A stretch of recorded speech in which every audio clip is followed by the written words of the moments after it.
નમસ્કાર, સાંજના 6 વાગી રહ્યા છે. આપ જોઈ રહ્યા છો TV9 સુપર 6 ન્યૂઝ સાથે. હું છું માનસી સોની.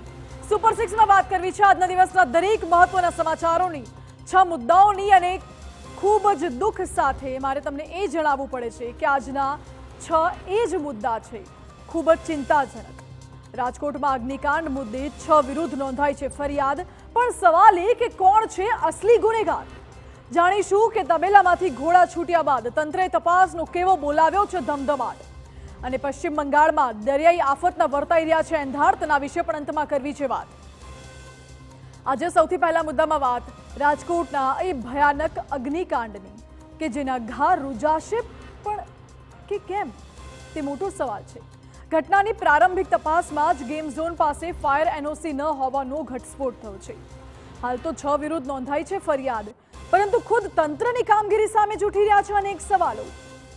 રાજકોટમાં અગ્નિકાંડ બાદ તંત્ર દ્વારા જાહેર કરાયો છે એક પરિપત્ર, જેમાં ગેમ ઝોનને મંજૂરી આપતા પહેલા કયા નિયમો ધ્યાને લેવા જરૂરી છે તેનો ઉલ્લેખ કરાયો છે.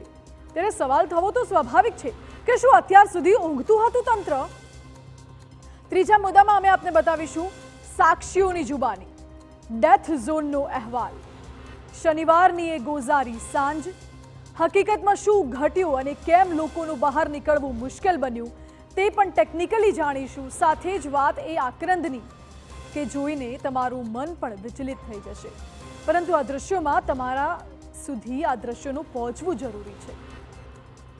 ઘોડા છૂટ્યા બાદ તબેલાઓને તાળા મારવાનો ઘાટ સર્જાયો છે રાજકોટમાં. ચોથા મુદ્દામાં તેના વિશે પણ વાત કરવી છે. રાજકોટમાં ભયાનક દુર્ઘટના બાદ તંત્રએ રાજ્યના વિવિધ ગેમ ઝોન અને ભીડભાડવાળા કેન્દ્રોમાં તપાસનો કેમો બોલાવ્યો છે ધમધમાટ.